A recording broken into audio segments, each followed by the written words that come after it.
In January of 2015, Gretchen began experiencing cancer symptoms.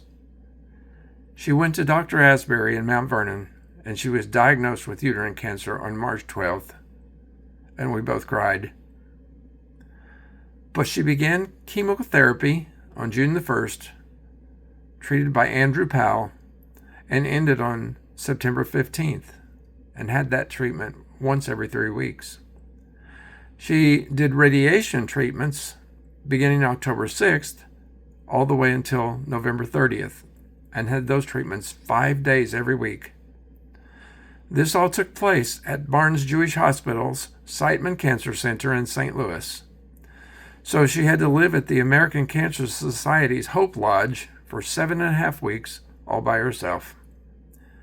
She went through all the procedures with amazing fortitude, and we were told we would find out for sure if the cancer would be gone about March 1st, when she would have a PET scan. On January the 7th of that following year, she had a good checkup. And then on January 12th, she had a CAT scan, which confirmed that her cancer was no longer present. We were elated. She decided to enter the world of substitute teaching, and she taught 12 days during that semester and 9 days in the fall. We were just so happy.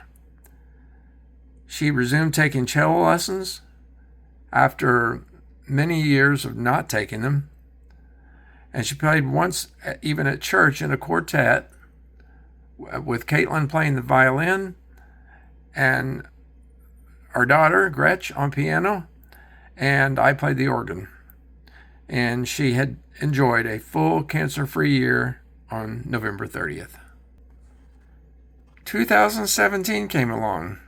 She still maintained a clean bill of health. And she had a clear CAT scan in January and also in July, and good checkups in April and October, and did 19 days of substitute teaching. But her main job continued to be babysitting Josh on most Wednesday afternoons, as well as other times when he needed it. She often picked both he and Caitlin up at the end of the school day and took Caitlin to cheerleading practice, violin lessons, dance lessons, ball games, or just other places where she needed to go. And it just seemed like she had then become the family taxi driver.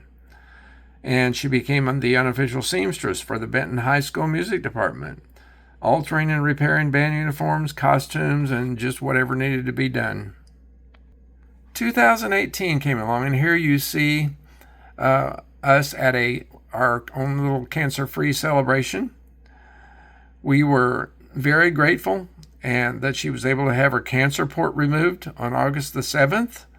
She had waited a long, long time for that and was so relieved to have that out.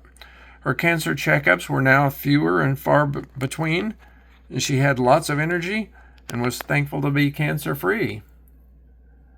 And you see her here with a lot of her friends at the Madrigal, dressed as the Pink Ladies. Then 2019 came along. As always, it was a busy year, and she was able to be busy because as of November 30th of that year, she was 4 years cancer-free. 2020, the COVID year. Josh had successful surgery on his eyes in June, got new lenses put in his eyes, and his vision improved exponentially. Gretchen reached her milestone of being 5 years cancer-free on November 30th. 2021. This was a terrible year, as well as 2015. I had to take Gretchen to the ER. She had a life-threatening kidney infection on April 2nd. It had turned into sepsis, and she had to be airlifted to St. Louis. Due to the grace of God and some excellent medical care, she spent 3 days in ICU and then just 2 more in a regular hospital room, and was able to come home on the 7th. And the nurses didn't even think she was going to survive when she got off the helicopter. She looked so bad. She was still undergoing treatment and procedures for this matter at the end of the year, but was able to do most of the things that she wanted to do, and we were indeed grateful. And here you see one of the things that she wanted to do.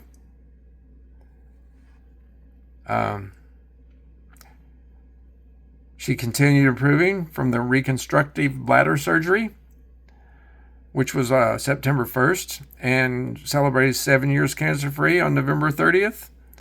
She was tired often, but she was doing well enough to continue being the taxi driver for the family and domestic engineer for most of the year.